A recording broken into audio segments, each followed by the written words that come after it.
ഇത്തവണത്തെ തെരഞ്ഞെടുപ്പിൽ ഒരു UDF അനുകൂല തരംഗമല്ല ശരിയായിട്ടുണ്ടായത്. മറിച്ച്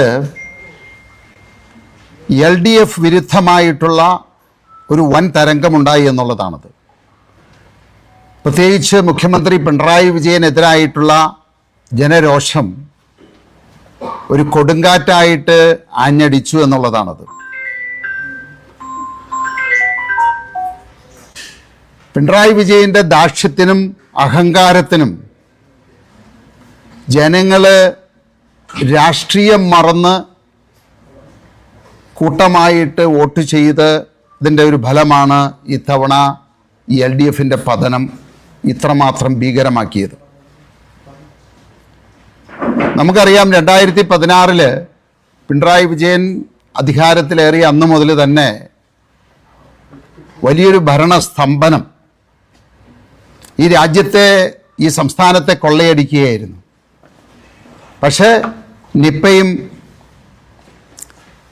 അതുപോലെ തന്നെ കോവിഡും വെള്ളപ്പൊക്കവും ഈ ദുരന്തവുമെല്ലാം ഇതിനിടയ്ക്ക് വന്നതുകൊണ്ട് ഭരണത്തിൻ്റെ ഭീകരത അല്ലെങ്കിൽ ഭരണം വരുത്തി വെച്ച നാശങ്ങൾ, ജനങ്ങൾക്കുണ്ടായ ദ്രോഹങ്ങൾ ജനങ്ങൾക്ക് തിരിച്ചറിയാൻ പറ്റിയില്ല എന്നുള്ളത് കൊണ്ടാണ് രണ്ടാം പിണറായി സർക്കാർ അധികാരത്തിൽ വന്നത്. പക്ഷേ ഇത്തവണ ജനങ്ങൾ ഒറ്റക്കെട്ടായിട്ട്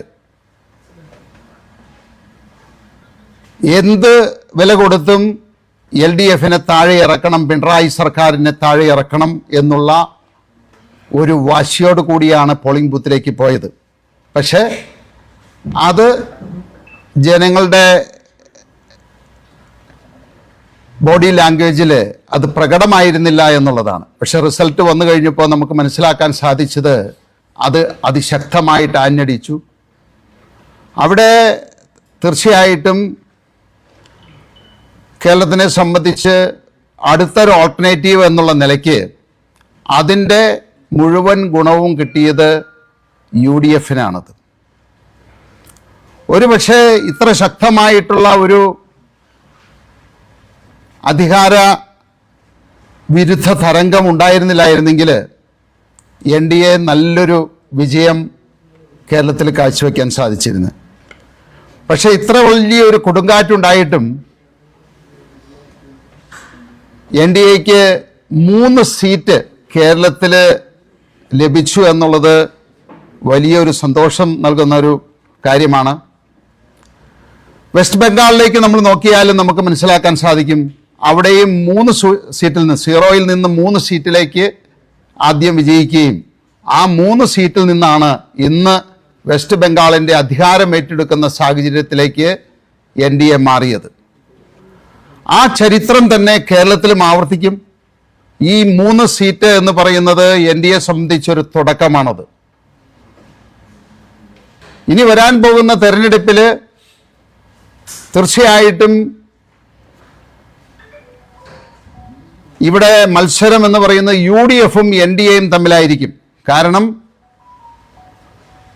ഇത്തവണത്തെ പരാജയത്തോടു കൂടി കമ്മ്യൂണിസ്റ്റ് പാർട്ടി തന്നെ ഇന്ത്യയിൽ നിന്ന് അപ്രത്യക്ഷമാകും എന്നുള്ളതാണ്. അപ്പോൾ തീർച്ചയായിട്ടും വരുന്ന തെരഞ്ഞെടുപ്പിൽ 2 മുന്നണികളെ ഉണ്ടാകൂ. അത് ഒന്ന് NDAയും UDFും മാത്രമായിരിക്കും. അങ്ങനെ വരുന്ന സാഹചര്യത്തിൽ തീർച്ചയായിട്ടും NDAക്ക് കേരളത്തിൻ്റെ അധികാരത്തിലേക്ക് വരാൻ സാധിക്കും. അങ്ങനെ NDAക്ക് മാത്രമേ കേരളത്തെ രക്ഷിക്കാനായിട്ട് സാധിക്കുകയുള്ളൂ. ഇപ്പോൾ ജനവിധി അല്ലെങ്കിൽ ജനങ്ങൾ തിരഞ്ഞെടുത്ത UDFന് എല്ലാ ആശംസകളും ഞങ്ങൾ നേരുകയാണ്. അവർ ജനങ്ങൾക്ക് കൊടുത്തിരിക്കുന്ന വാഗ്ദാനങ്ങൾ കൃത്യമായിട്ട് പാലിക്കണം. കാരണം നമുക്കറിയാം, ഇടത് സർക്കാരും ഇതുപോലെ തന്നെ ക്ഷേമ പെൻഷൻ 2000 രൂപ ആക്കുമെന്ന് പറഞ്ഞിട്ട് 5 വർഷം കാത്തിരുന്ന് അധികാരത്തിൽ നിന്നിറങ്ങുന്നതിന് 1 മാസം മുമ്പാണ് ക്ഷേമ പെൻഷൻ നൽകിയത്. ജനങ്ങളോട് ഏതെങ്കിലും രീതിയിലുള്ള വാഗ്ദാനങ്ങൾ കൊടുത്തിട്ടുണ്ടെങ്കിൽ അധികാരത്തിലേറുന്ന അതേ മാസത്തിൽ തന്നെ അതെല്ലാം നടപ്പിലാക്കിക്കൊണ്ട് ആയിരിക്കണം ഏതൊരു സർക്കാരും ഭരണത്തിലേക്ക് പോകേണ്ടത്. ആ ഒരു അഭ്യർത്ഥന മാത്രമേ ഉള്ളൂ. അപ്പോൾ 2020 അതിൻ്റെ എല്ലാ ഭാവങ്ങളും വരുന്ന സർക്കാരിന് നേരുകയാണ്. 2020 ഒരു പെർഫോമൻസ് നോക്കുമ്പോൾ കുന്നത്തുനാട് പോലെ പാർട്ടിയുടെ വലിയ സ്വാധീനമുള്ള പാർട്ടി വിജയിക്കുമെന്ന് പ്രതീക്ഷിച്ച മണ്ഡലത്തിൽ പോലും അങ്ങനെ ഒരു പ്രതീക്ഷിച്ചൊരു മുന്നേറ്റം കഴിഞ്ഞ തവണത്തെ തെരഞ്ഞെടുപ്പുമായിട്ട് താരതമ്യം ചെയ്യുമ്പോൾ BJPയുടെയും 2020 വോട്ടുകൾ ചേർന്നുള്ള വലിയൊരു കൺസോൾട്ടേഷൻ ഒന്നും ഉണ്ടായിട്ടില്ലല്ലോ. അല്ല, നമ്മളിപ്പോൾ ഒരു NDA 2020 കൂടുമ്പോൾ അല്ലെങ്കിൽ കഴിഞ്ഞ തവണ 21 NDAയും 2020യും കൂടി സമാഹരിച്ച വോട്ടുകൾ നോക്കുന്ന സാഹചര്യത്തിൽ തീർച്ചയായിട്ടും അതിൽ കുറവുകൾ വന്നിട്ടുണ്ട്. അതിപ്പോൾ ഞാൻ ആദ്യമേ സൂചിപ്പിച്ച പോലെ ഒരു കൊടുങ്കാറ്റടിക്കുന്ന സമയത്ത് അത് 2020യിൽ മാത്രമല്ല, 99 സീറ്റുണ്ടായിരുന്ന LDF തകർന്ന് തരിപ്പണമായിട്ട് 35 സീറ്റിലേക്ക് വരുന്നു. മുഖ്യമന്ത്രി പിണറായി വിജയൻ്റെ തന്നെ പാർട്ടി ഗ്രാമങ്ങളിൽ നിന്ന് അവരുടെ വോട്ടുകൾ 30,000-ലധികം കുറയുന്നു. അപ്പോൾ അതിൻ്റെ ഭാഗമായിട്ട് വന്ന കുറവുകളല്ലാതെ ഓവറോൾ NDAയുടെ പെർഫോമൻസ് കേരളത്തിൽ നോക്കിക്കഴിഞ്ഞാൽ കഴിഞ്ഞ തവണത്തേനേക്കാൾ നേട്ടമുണ്ടാക്കി. അതിൻ്റെ അന്തിമമായിട്ടുള്ള കണക്കുകൾ ഞങ്ങൾ കൂട്ടി വരുന്നേ ഉള്ളൂ. അപ്പോൾ അതിൽ നിന്ന് തീർച്ചയായിട്ടും ഇത്രയും വലിയൊരു കൊടുങ്കാറ്റിൽ ഞങ്ങൾ പിടിച്ചു നിന്നു, 3 സീറ്റുകൾ കരസ്ഥമാക്കി നേട്ടമുണ്ടാക്കി എന്നതിനെയാണ് ഞങ്ങൾ വിശ്വസിക്കുന്നത്.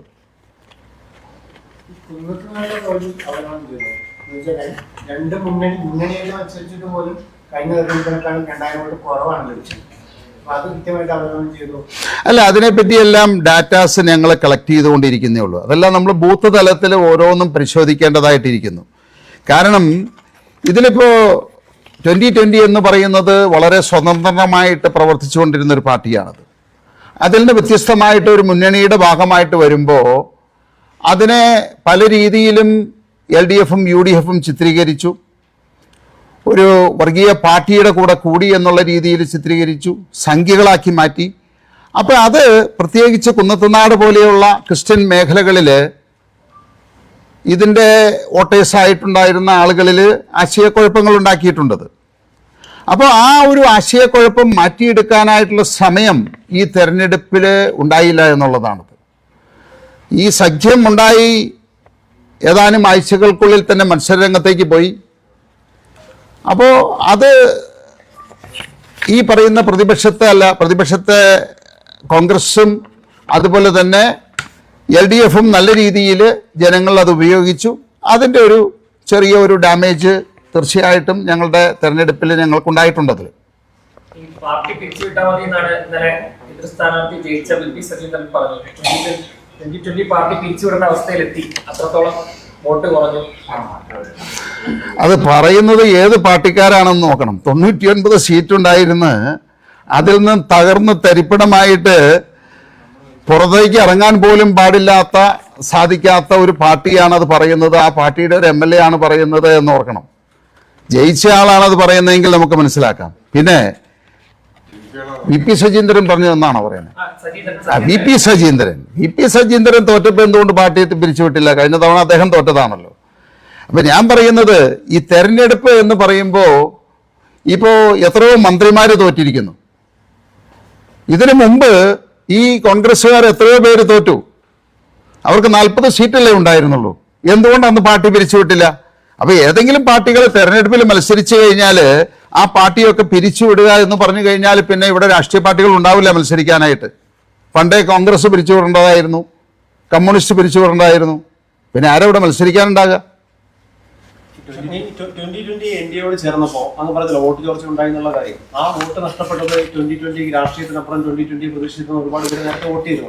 അപ്പൊ അവരെല്ലാം 2020 ഉപേക്ഷിച്ചതല്ലേ? അങ്ങനെയല്ല. ഇതിനകത്ത് ഈ 2020യിലേക്ക് വന്ന അല്ലെങ്കിൽ 2020യുടെ വോട്ടേഴ്സ് എന്ന് പറയുന്നത് രാഷ്ട്രീയത്തിനതീതമായിട്ട് നിഷ്പക്ഷമായിട്ട് നിൽക്കുന്ന നല്ലൊരു വിഭാഗമുണ്ട്. ഇപ്പോൾ ഞങ്ങളെ സംബന്ധിച്ച് കോൺഗ്രസിൻ്റെ നല്ലൊരു വിഭാഗം ആളുകൾ ഞങ്ങൾക്ക് വോട്ട് ചെയ്യുന്നുണ്ട്, കമ്മ്യൂണിസ്റ്റിൻ്റെ നല്ലൊരു ഭാഗം വോട്ട് ചെയ്യുന്നുണ്ട്, BJPയുടെ നല്ലൊരു ഭാഗം വോട്ട് ചെയ്യുന്നുണ്ട്. ഇതിനെല്ലാം പുറമെയാണ് നിഷ്പക്ഷമായിട്ട് രാഷ്ട്രീയത്തിനതീതമായിട്ട് നിൽക്കുന്ന ആളുകളാണ് ഭൂരിപക്ഷം ആളുകൾ. അപ്പോൾ ഞങ്ങൾ ആ ഒരു നിലപാടിൽ നിന്ന് മാറി NDAയിലേക്ക് വന്നു കഴിഞ്ഞപ്പോൾ ഈ കോൺഗ്രസിൽ നിന്ന് അല്ലെങ്കിൽ കമ്മ്യൂണിസ്റ്റിൽ നിന്ന് ഞങ്ങൾക്ക് വോട്ട് ചെയ്തുകൊണ്ടിരുന്ന ആളുകൾ ഞങ്ങൾ വേറൊരു രാഷ്ട്രീയ പാർട്ടിയുടെ അല്ലെങ്കിൽ അവരെതിർക്കുന്ന പാർട്ടിയുടെ ഒരു ഭാഗമായി മാറിയപ്പോൾ അവർ സ്വാഭാവികമായിട്ട് അവരെ വോട്ടുകൾ നഷ്ടപ്പെട്ടു. അതിന് പുറമെ ഈ നിഷ്പക്ഷപാതിക ആയിട്ടുള്ള ആളുകൾ, ഞാൻ പറഞ്ഞല്ലോ, അവർക്ക് പലർക്കും ആശയക്കുഴപ്പങ്ങൾ ഉണ്ടാക്കാൻ ഇവർക്ക് സാധിച്ചു. അങ്ങനെ വന്നു കഴിഞ്ഞപ്പോൾ അവരിലും ഒരു ശതമാനം വോട്ട് നഷ്ടപ്പെട്ടിട്ടുണ്ടത്. അതെല്ലാം താൽക്കാലികമായിട്ടുള്ളൊരു പ്രതിഭാസമാണ്. കാരണം ഇങ്ങനെ ഒരു സംവിധാനം ജനുവരി അവസാനമാണ് ഇങ്ങനെ ഒരു തീരുമാനമെടുക്കുന്നത്. മാർച്ചിൽ നമ്മൾ തിരഞ്ഞെടുപ്പിലേക്ക് പോയി. അത് പറഞ്ഞ് മനസ്സിലാക്കാനോ ആശയക്കുഴപ്പം പരിഹരിക്കാനോ സാധിക്കുന്നതിന് മുമ്പ് തിരഞ്ഞെടുപ്പിലേക്ക് പോയത് കൊണ്ട് മാത്രം ഉണ്ടായതാണത്. അപ്പം അതൊരു വലിയൊരു ലോങ് ടൈമിൽ അതൊരു വലിയൊരു പ്രശ്നമായിട്ട് ഞങ്ങൾ കാണുന്നില്ല. ഈ പോയവരെല്ലാം തിരിച്ചു വരും. അതിനേക്കാൾ ശക്തിയാർജിച്ച് തന്നെ 2020 വിജയിക്കുകയും ചെയ്യും. സ്ഥാനാർത്ഥി നിർണ്ണയത്തിൽ പിഴവ് സംഭവിച്ചതായിട്ട് തോന്നിയിട്ടുണ്ട്. നമുക്ക് ഈ സ്ഥാനാർത്ഥികളെ കോൺഗ്രസിന്റെ 140, UDFന്റെ 140 സ്ഥാനാർത്ഥികളെ എടുക്കട്ടെ, അവരുടെ കഴിവുകളും അവരുടെ ക്വാളിഫിക്കേഷനും അവരുടെ എക്സ്പീരിയൻസും എടുക്കട്ടെ, അതുപോലെ തന്നെ LDFന്റെ എടുക്കട്ടെ. എഴുന്നേറ്റ് നടക്കാൻ പറ്റില്ലാത്ത ആളുകൾ മത്സരിച്ച സംസ്ഥാനമാണത്. നമ്മളുടെ 2020 ഒരു സ്ഥാനാർത്ഥിയെ അല്ലെങ്കിൽ ഏതെങ്കിലും ഒരാളെ വെച്ചിട്ട് മാത്രം നമ്മൾ ചിത്രീകരിക്കുന്നത് ശരിയല്ല.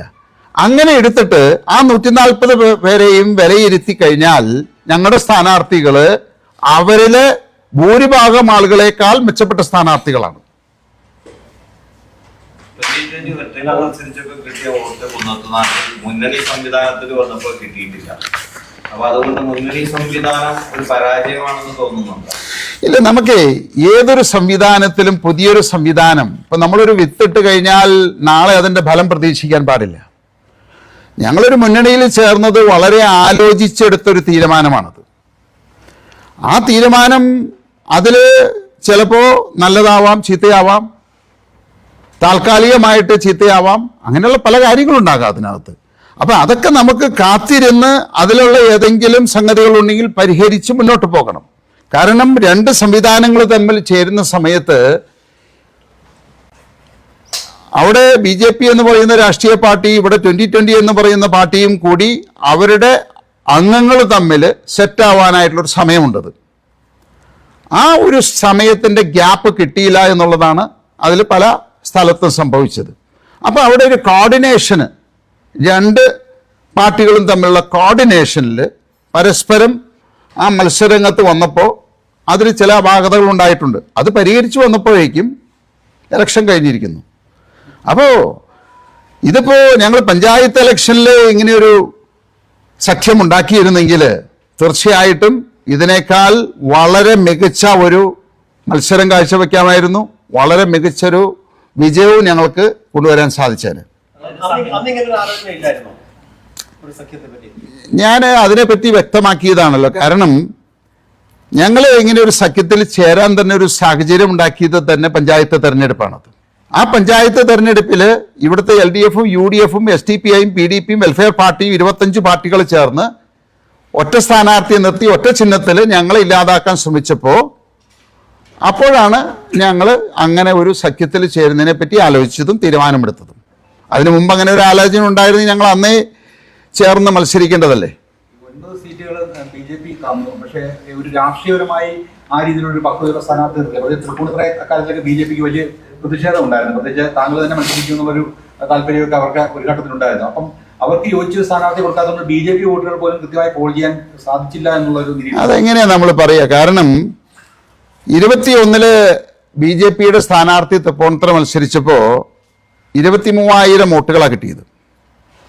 അതേ സ്ഥലത്ത് അവിടെ തന്നെയാണ് നമ്മൾ ഡീലിൻ്റെ കാര്യമൊക്കെ പറഞ്ഞത്. ഡീലിൻ്റെ കാര്യം പറഞ്ഞ ആളുകളാണ് വിജയിച്ചത്. അങ്ങനെ ഒരു ഡീല് നടത്തണമെങ്കിൽ അവിടെ കമ്മ്യൂണിസ്റ്റ് പാർട്ടിക്കാരാണ് വിജയിക്കേണ്ടത്. ഇനി അതിനേക്കാൾ ഉപരിയായിട്ട് 23,000 വോട്ട് കിട്ടിയ സ്ഥലത്ത് 30% വോട്ട് വർധനവാണ് അവിടെ ഉണ്ടായിരിക്കുന്നത്. 30,000 വോട്ടിലേക്ക് വന്നു. അത് 7,000 വോട്ട് അവിടെ വർദ്ധിച്ചു. അത് നിസ്സാര കാര്യമല്ല. ഇത്രയും വലിയൊരു കൊടുങ്കാറ്റുണ്ടായപ്പോഴും തൃപ്പൂണിത്തുറ ഇത്രയും വിവാദമുണ്ടാക്കിയ ആ മണ്ഡലത്തിൽ ഞങ്ങൾക്ക് 30% വോട്ട് വർദ്ധിപ്പിക്കാൻ സാധിച്ചു എന്ന് പറയുമ്പോൾ ആരാണ് വോട്ട് ചെയ്യാത്തത്? BJPക്കാർ വോട്ട് ചെയ്തു, 2020കാർ വോട്ട് ചെയ്തു. അതിന്റെ ഫലമാണ് 30,000 വോട്ട് കിട്ടിയത്.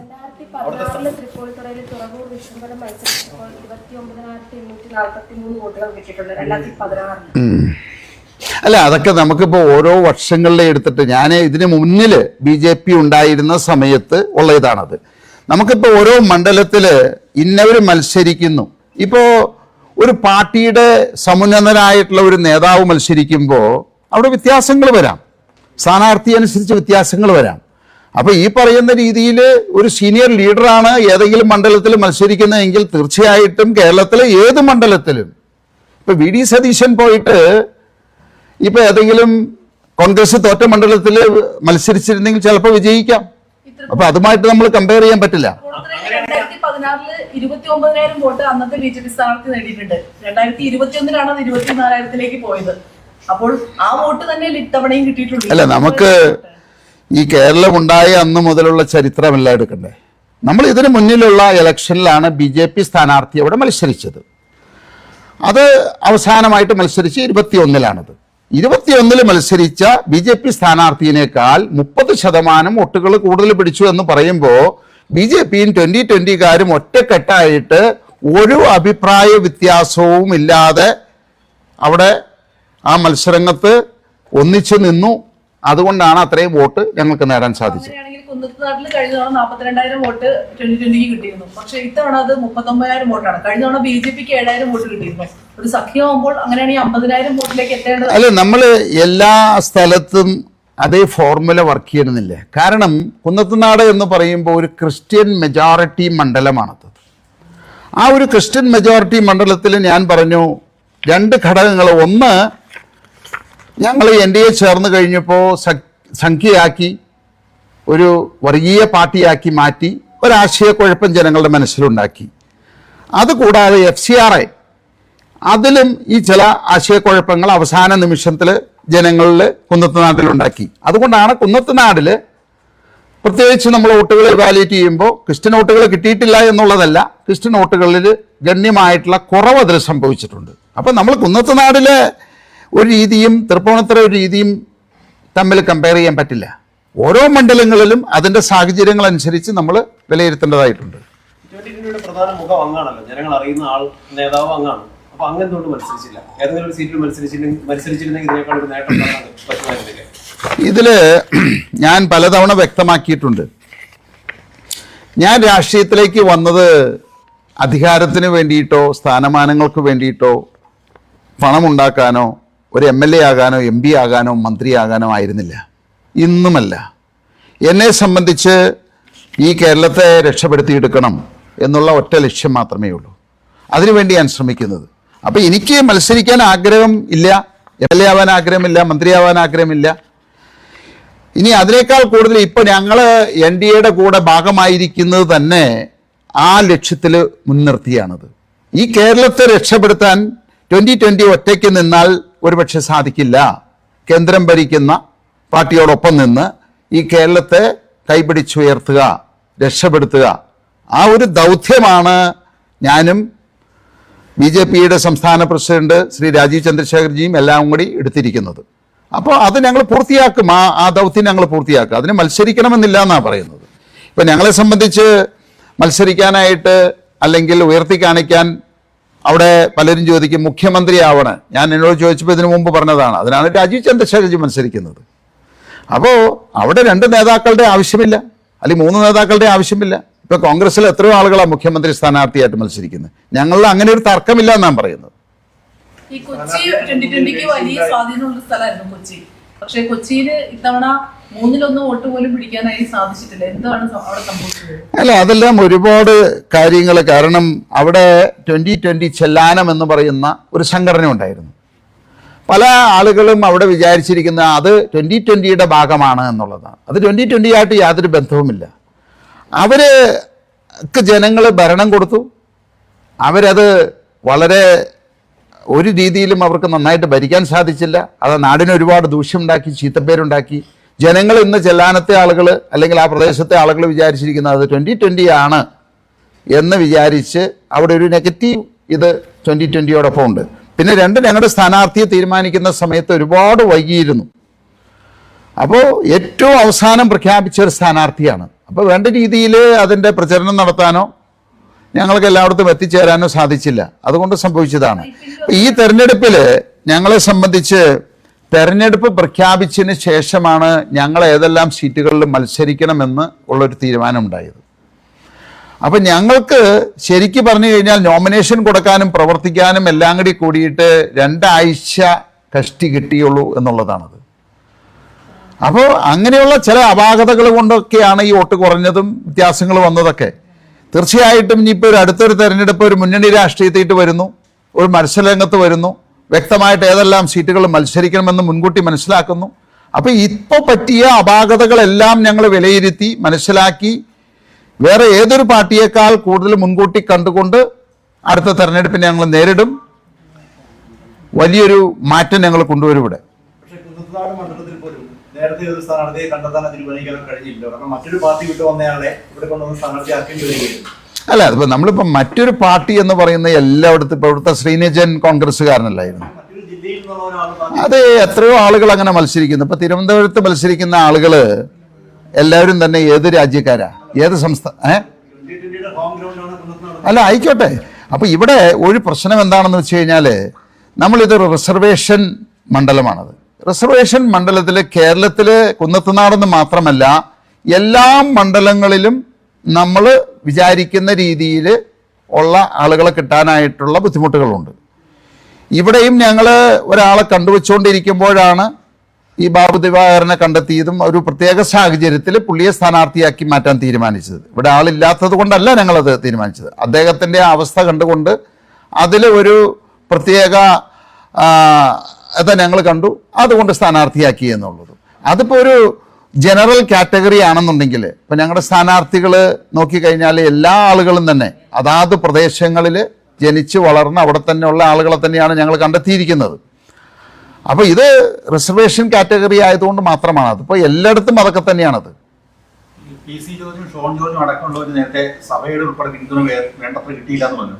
പ്രത്യേകിച്ച് ക്രൈസ്തവ വിഭാഗത്തിന്റെ രീതി വേണ്ടത്ര പിന്തുണ കിട്ടുമെന്ന് BJPയുടെ പല നേതാക്കളും അനുഭാവികളും ഒക്കെ പരാതികൾ പറയുന്നുണ്ട്. ഈ ഘട്ടത്തിൽ ഇനി താങ്കൾ ഈ മേഖലയിൽ ഇപ്പോൾ ഒരു ആശയക്കുഴപ്പം പറയുകയുണ്ട്. ഇനി എന്ത് പ്രവർത്തനമാണ് NDUമായി ചേർന്ന് നടന്നത്? ഇത്ര ആശയക്കുഴപ്പം നിലനിൽക്കുന്നുണ്ടെന്ന് അങ്ങനെ തോന്നിയിട്ടുണ്ട്. അല്ല, നമുക്കിപ്പോൾ ഒരു നമ്മുടെ രാഷ്ട്രീയത്തിലായിക്കോട്ടെ വ്യക്തിപരമായ ജീവിതത്തിലായിക്കോട്ടെ ഒരുപാട് ആശയക്കുഴപ്പങ്ങളുണ്ടാവും. അതിനെ പരിഹരിച്ച് അതിജീവിച്ച് മുന്നേറുക എന്നുള്ളതാണല്ലോ നമ്മുടെ ജീവിതത്തിൻ്റെ വിജയം. ഇവിടെയും തീർച്ചയായിട്ടും ഞങ്ങൾക്ക് അതിനെപ്പറ്റിയൊന്നും, ഞാൻ പറഞ്ഞില്ലേ, ഈ സമയക്കുറവ് കൊണ്ടും ആ പെട്ടെന്നുണ്ടായ ചില സാഹചര്യങ്ങൾ കൊണ്ടുമാണ് ഇതൊക്കെ പരിഹരിക്കാൻ പറ്റാതിരുന്നത്. ഇപ്പോൾ ഈ FCRIയുടെ കാര്യത്തിലായാലും ശരി, അതുപോലെ തന്നെ സഭാ തർക്കത്തിലായിക്കോട്ടെ, മൈക്രോ മൈനോറിറ്റിയിലായിക്കോട്ടെ, ഞങ്ങളിപ്പോൾ 3 സീറ്റുകളിൽ വിജയിച്ചിട്ടുണ്ട്. ഇനിയിപ്പോൾ കേരളത്തിൻ്റെ ഭരണമില്ലെങ്കിൽ തന്നെയും ഒരു പക്ഷേ കേരളത്തിൻ്റെ വികസനം ഇവിടെ ഭരിക്കുന്ന സർക്കാരിനേക്കാൾ കൂടുതലായിട്ടുള്ള ഒരു വികസനം ഞങ്ങൾക്ക് കൊണ്ടുവരാൻ സാധിക്കും. അതിനുള്ള ചില മാർഗനിർദ്ദേശങ്ങളാണ് ഞങ്ങൾ പ്ലാൻ ചെയ്തുകൊണ്ടിരിക്കുന്നത്. അപ്പോൾ തീർച്ചയായിട്ടും അതിൽ ഒന്നാണ് ഈ പറയുന്ന FCRI ഇഷ്യൂ, സഭാതർക്കം, മൈക്രോ മൈനോറിറ്റി ഇഷ്യൂ, അതുപോലെ ഈ പറയുന്ന മുല്ലപ്പെരിയാർ ഡാം, അങ്ങനെ ഒട്ടനവധി പ്രശ്നങ്ങളുണ്ട്. ഇപ്പോൾ അങ്കമാലി കുണ്ടന്നൂർ ഹൈവേ, പുതിയ നാഷണൽ ഹൈവേകൾ, ബൈപ്പാസുകൾ, ഫ്ലൈ ഓവറുകൾ, മെട്രോ, അങ്ങനെ ഒട്ടനവധി പദ്ധതികളുണ്ട്.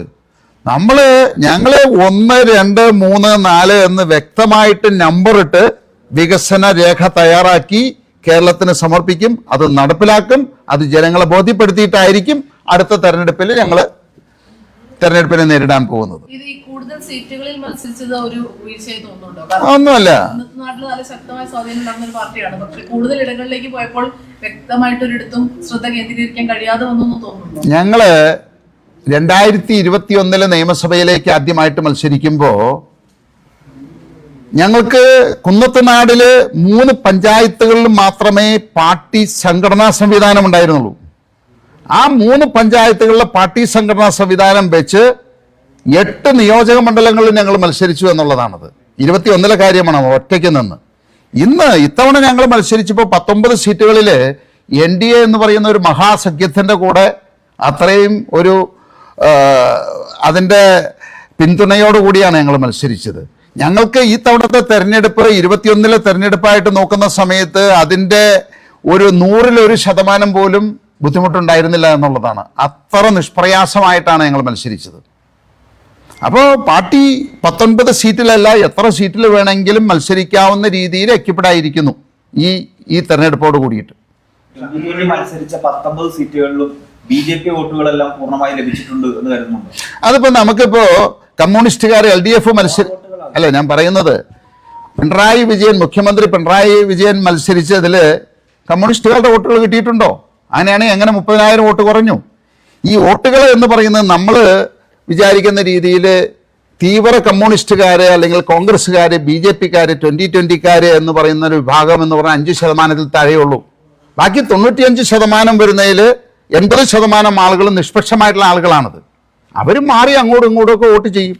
ഇപ്പൊ വോട്ട് എവിടെയും ചോർന്നു പോയിട്ടില്ല എന്നുള്ള ഉറപ്പാണ്. 2020 വോട്ട് എറണാകുളത്താണെങ്കിൽ പോലും ഇപ്പോൾ NDAയുടെ ഭാഗമായി BJP ആണ് നിന്നത്. പക്ഷെ അവിടെ 10,000 വോട്ടോളം 2020 ഉണ്ടായിരുന്നു. പക്ഷെ ആ വോട്ട് അവിടുത്തെ അല്ല, ഇവിടെ ഞാൻ പറഞ്ഞില്ല, ഇത്തവണത്തെ സാഹചര്യം വളരെ വ്യത്യസ്തമായിരുന്നു. 10 വർഷം നരകയാതന അനുഭവിച്ച് അത്ര ശക്തമായിട്ടുള്ളൊരു ഭരണവിരുദ്ധ വികാരം ഉണ്ടായപ്പോ ഒരു കൊടുങ്കാറ്റായിട്ട് അടിക്കുകയായിരുന്നു. ആളുകൾക്ക് രക്ഷപ്പെടാനായിട്ടുള്ള ഒരു അവസരമായിട്ട് ജനങ്ങൾ എടുത്തു അതിനെ. അപ്പൊ അവരുടെ മുന്നിൽ NDA പെട്ടെന്നുള്ളൊരു ഓൾട്ടർനേറ്റീവ് ഇന്നത്തെ സാഹചര്യത്തിലല്ല. കാരണം ഒരു MLA പോലും ഇല്ല ഞങ്ങൾക്ക്. ആ ഒരു സാഹചര്യത്തിൽ NDA എല്ലാം വിജയിപ്പിക്കുക എന്നുള്ള ഒരു ഇതല്ല അവരുടെ മുന്നിലുണ്ടായിരുന്നത്. അവരുടെ മുന്നിലുണ്ടായിരുന്ന വഴി UDFനെ വിജയിപ്പിക്കുക, അതിനൊരു ഓൾട്ടർനേറ്റീവ് കണ്ടുപിടിക്കുക, രക്ഷപ്പെടുക എന്നുള്ളത് മാത്രമായിരുന്നു. അതുകൊണ്ട് അങ്ങനെ വന്നു കഴിഞ്ഞപ്പോൾ എൻ ബ്ലോക്ക് ആയിട്ട് ഒരുപാട് വോട്ടുകൾ, അതുകൊണ്ടാണ് കോൺഗ്രസിന്റെ ഭൂരിപക്ഷം ഇത്ര കൂടിയത്. 2020 എന്ന് പറയും സ്ഥിരമായിട്ടുള്ള വോട്ടുകൾ ഏത് പാർട്ടിക്ക് എവിടെ ഉള്ളത്? ഇന്ത്യയിൽ ഒരു പാർട്ടിക്കും അങ്ങനെ ഇല്ല. ഞാൻ പറഞ്ഞ ഒരു 5% ആളുകളാണ് തീവ്രമായിട്ട് രാഷ്ട്രീയപരമായിട്ട് അവര് പാർട്ടിയിൽ മാത്രമായിട്ട് ജനിച്ചെന്ന് പോലെ വോട്ട് ചെയ്യുന്നത്. അതിനും മാറ്റം വന്നു തുടങ്ങിയിരിക്കുന്നു. ബാക്കി 95% ആളുകൾ എന്ന് പറയുന്ന ഫ്ലോട്ടിംഗ് ആയിട്ട് വോട്ട് ചെയ്യുന്ന ആളുകളാണത്. ഈ കൗണ്ടിങ്ങിന്റെ തലേദിവസവും PV ശ്രീനിജൻ പറഞ്ഞത് അദ്ദേഹത്തിന് വിജയം ഉറപ്പാണ്, ഒരു നമ്പർ സഹിതമായിരുന്നു അദ്ദേഹം പറഞ്ഞിരുന്നത്. അദ്ദേഹത്തെ അന്നും അങ്ങനെ പറയാൻ പ്രേരിപ്പിച്ചതായിരിക്കും. അത് ശ്രീനിജനോട് തന്നെ ചോദിക്കേണ്ട ഒരു ചോദ്യമാണ്. കാരണം അദ്ദേഹം ചിലപ്പോൾ ജ്യോതിഷനായിരിക്കാം, അല്ലെങ്കിൽ മന്ത്രവാദം അറിയായിരിക്കാം. കാരണം എങ്ങനെ കൃത്യമായിട്ട് പ്രവചിക്കാൻ ഇതുപോലെ സാധിക്കുന്നു? ഇപ്പം ഇത്രയും പ്രവചിക്കാനായിട്ട് പുള്ളിക്ക് സാധിക്കുമായിരുന്നെങ്കിൽ എനിക്ക് തോന്നുന്നത് 140 മണ്ഡലങ്ങളിലെയും പ്രവചിപ്പിക്കാനായിട്ട് നമുക്ക് ഏർപ്പാട് ചെയ്യാമായിരുന്നു. PV ശ്രീനിജനുള്ള സമയത്ത് ഒരുപാട് ബുദ്ധിമുട്ടുകൾ സഹിക്കണമെന്നുണ്ട്. ഈ VP സഞ്ജയന് എന്നൊരു ആശ്വാസം ഉണ്ടാവും, കുറച്ചുകൂടെ മെച്ചപ്പെട്ട MLA ആയിട്ട് VP സഞ്ജയനെ കാണാൻ സാധിക്കുമോ? ഞങ്ങളെ സംബന്ധിച്ച് എപ്പോഴും നമുക്കൊരു എതിരാളി വരുമ്പോൾ അതാണ് ഏറ്റവും കൂടുതൽ നമുക്ക് മുന്നോട്ട് പോകാനും കൂടുതൽ വളരാനുമായിട്ടുള്ള സാഹചര്യം. ഇപ്പൊ എല്ലാവരും പറയുന്നത് ശ്രീനിജനെ കുറ്റം പറയുന്നുണ്ടെങ്കിലും ഞങ്ങളെ ഏറ്റവും കൂടുതൽ എതിർത്തിരിക്കുന്ന ശ്രീനിജനാണ്. പക്ഷേ ഞങ്ങളെ ഏറ്റവും വളർത്തിയത് ശ്രീനിജനാണ്. അപ്പോൾ ഒരു ശത്രു നമുക്കുണ്ടാവുമ്പോൾ അത് തുടർച്ചയായിട്ട് ആക്രമിക്കാൻ, പുള്ളി ഇപ്പോൾ ഇടയ്ക്കിടയ്ക്ക് സൈലന്റ് ആയി പോവായിരുന്നു. അത് തുടർച്ചയായിട്ട് ഞങ്ങളെ ആക്രമിച്ചുകൊണ്ടിരുന്നെങ്കിൽ ഞങ്ങൾ ഒരുപക്ഷെ എറണാകുളത്ത് പല സീറ്റുകളും ഞങ്ങൾ നേടിയാണ്. അപ്പൊ നമുക്ക് ഒരാളുടെ അക്രമം കൊണ്ട് ഭയപ്പെടുന്ന ആളുകളല്ല ഞങ്ങൾ.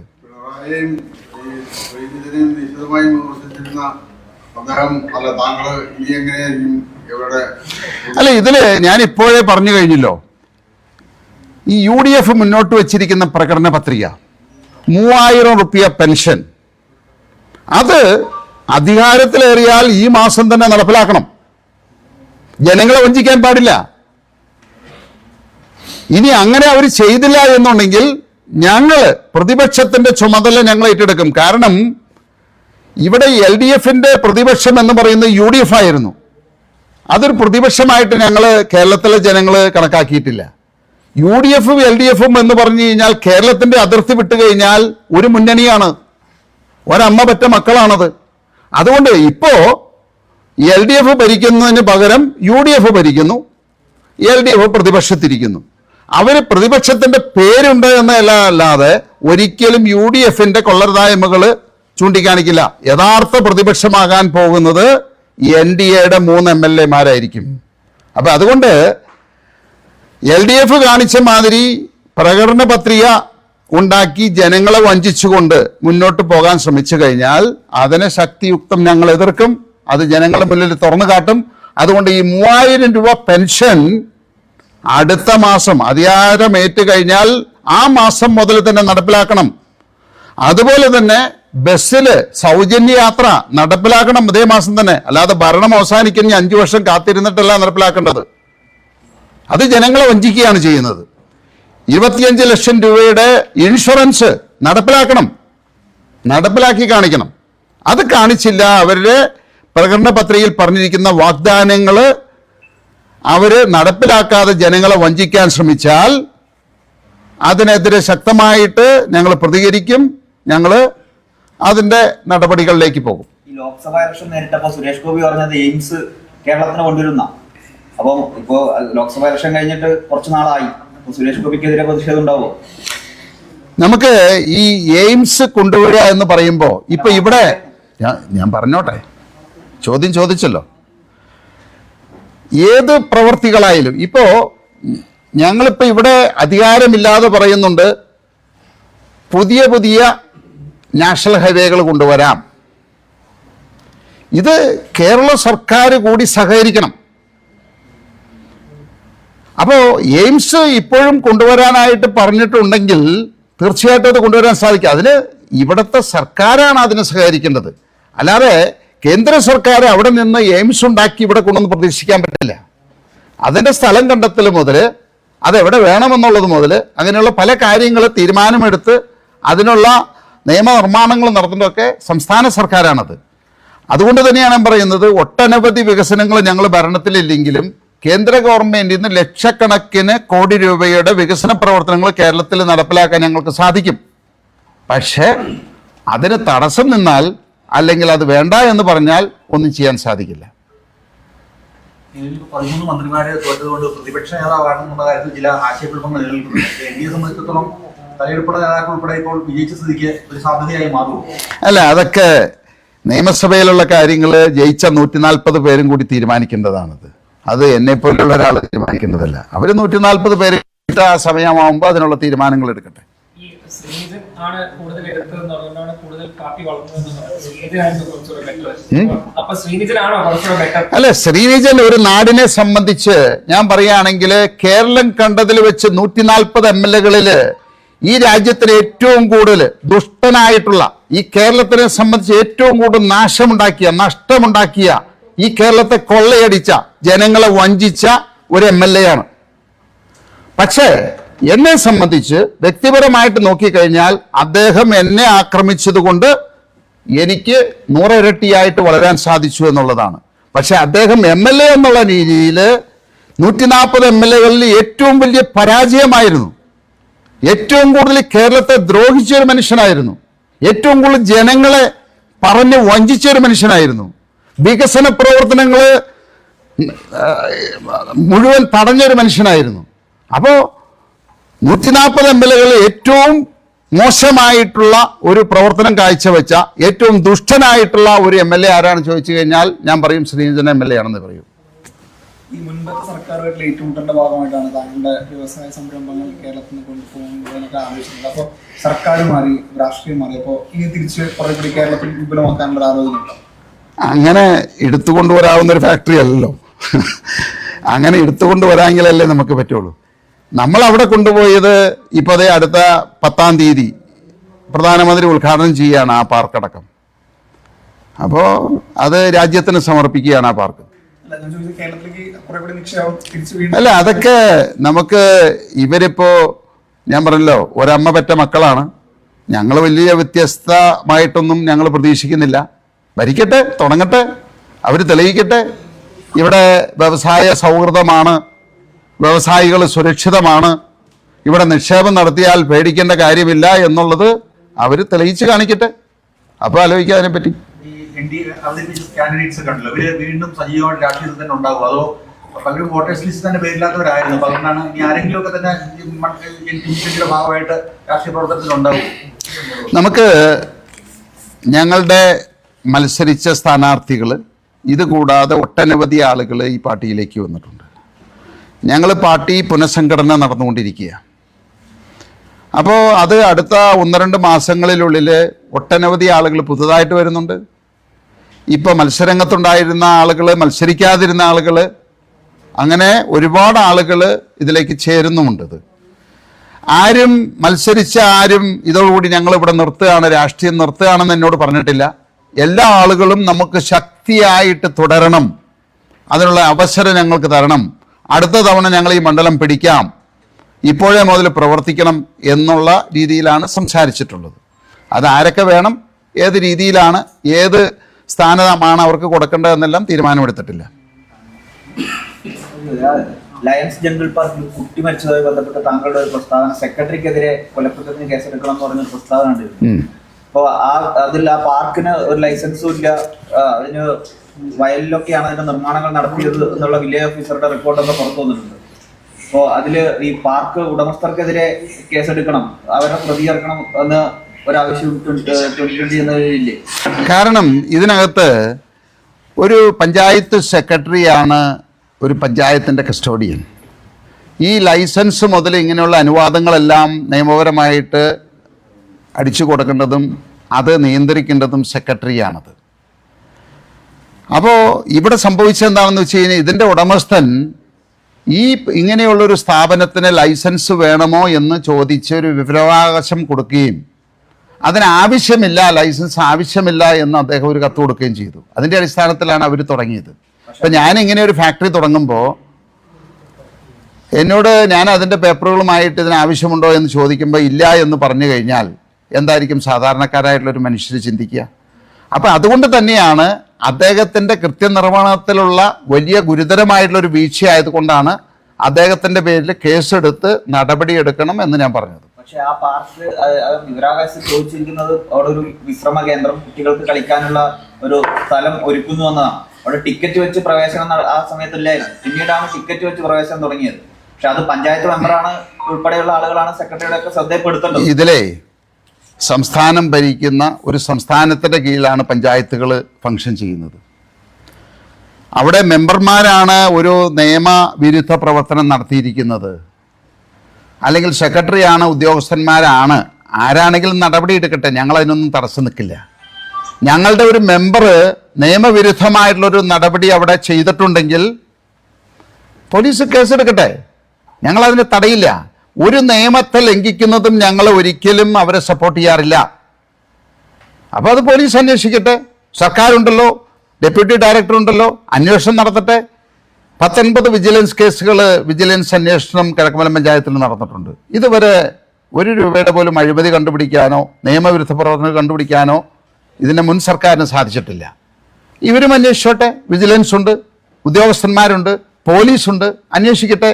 ഇനി ആരെങ്കിലും നിയമവിരുദ്ധമായിട്ട് ഞങ്ങളുടെ മെമ്പറോ പഞ്ചായത്ത് പ്രസിഡന്റോ ആരെങ്കിലും ചെയ്തിട്ടുണ്ടെങ്കിൽ നടപടിയെടുക്കട്ടെ, അതിന് ഞങ്ങൾ തടസ്സം നിൽക്കില്ല. ഈ പാർക്കിന്റെ ഉടമകൾക്ക് താങ്കളുമായും 2020യുമായും അടുത്ത ബന്ധമുണ്ട് എന്നാണ് വിമർശനം വരുന്നത്. ഞാനിപ്പോൾ ഒരുപാട് ആളുകളുമായിട്ട്, ഈ നാട്ടിലെ എല്ലാ ആളുകളുമായിട്ട് എനിക്ക് ബന്ധമുണ്ട്.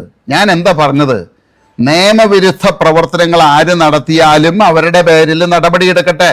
അത് ഉടമസ്ഥനാണെങ്കിൽ ഉടമസ്ഥന്റെ പേരിലെടുക്കട്ടെ, അയൽവക്കക്കാരനാണെങ്കിൽ അയൽവക്കക്കാരൻ്റെ പേരിലെടുക്കട്ടെ, പഞ്ചായത്ത് പ്രസിഡന്റ് ആണെങ്കിൽ അവരുടെ പേരിലെടുക്കട്ടെ, മെമ്പറാണെങ്കിൽ മെമ്പറുടെ പേരിലെടുക്കട്ടെ, ഇനി സെക്രട്ടറി ആണെങ്കിൽ സെക്രട്ടറിയുടെ പേരിൽ എടുക്കണം. അതാ ഞാൻ പറഞ്ഞോളൂ. അല്ലാതെ ഇതെല്ലാം 2020യുടെ തലയിട്ട് കൊണ്ടുവന്ന് ചാരാമെന്ന് വിചാരിച്ചാൽ അത് ഞങ്ങൾ സമ്മതിക്കില്ല. ഇപ്പോ ക്രിസ്ത്യൻ വോട്ടുകളൊക്കെ കുറെ ആശയക്കുഴപ്പം കാരണം മാറിപ്പോയി തവണ എന്ന് പറഞ്ഞല്ലോ, ഇവരൊക്കെ എങ്ങനെ വിശ്വാസത്തിലെടുക്കാനാണ്? അതൊക്കെ വരുന്ന അടുത്ത ഇലക്ഷൻ വരട്ടെ. ഞാൻ പറഞ്ഞല്ലോ, ഞങ്ങൾ പ്രവർത്തനത്തിൽ കൂടി. ഇപ്പോൾ എനിക്ക് ഇന്ന് നിങ്ങൾ കണ്ടോ എന്നറിയില്ല, രാജീവ് ചന്ദ്രശേഖർജിയുടെ ഒരു ഏഷ്യാനെറ്റിലെ ഒരു ഇൻ്റർവ്യൂ ഉണ്ടായിരുന്നു. അദ്ദേഹം വളരെ വ്യക്തമായിട്ട് പറഞ്ഞിട്ടുണ്ട്, ഞങ്ങൾ ഇവിടെ വിവാദങ്ങൾ ഉണ്ടാക്കാനായിട്ടല്ല, ഞങ്ങൾ നോക്കുന്നത് കേരളത്തിൻ്റെ വികസനമാണ്, ഇവിടുത്തെ ജനങ്ങളെ സുരക്ഷിതമാക്കുക. ആ ഒരു ലക്ഷ്യത്തിലാണ് ഞങ്ങൾ മുന്നോട്ട് പോകുന്നത്. ഭരണമുണ്ടെങ്കിലും വിജയിച്ചാലും വിജയിച്ചില്ലെങ്കിലും ഞങ്ങൾ ഈ നാട്ടിലുണ്ടാവും, ജനങ്ങളോടൊപ്പം ഉണ്ടാവും. ലക്ഷക്കണക്കിന് കോടികളുടെ വികസനം കേരളത്തിലേക്ക് കൊണ്ടുവരും. ഈ ആളുകളെ പ്രവർത്തനത്തിൽ കൂടി അവരെ വിശ്വാസത്തിലെടുത്ത് അടുത്ത തെരഞ്ഞെടുപ്പിനെ നേരിടുക എന്നുള്ളതാണ് ഞങ്ങളുടെ ലക്ഷ്യം. അതിലേക്കാണ് ഞങ്ങൾ പോകുന്നത്. Okay, thank you.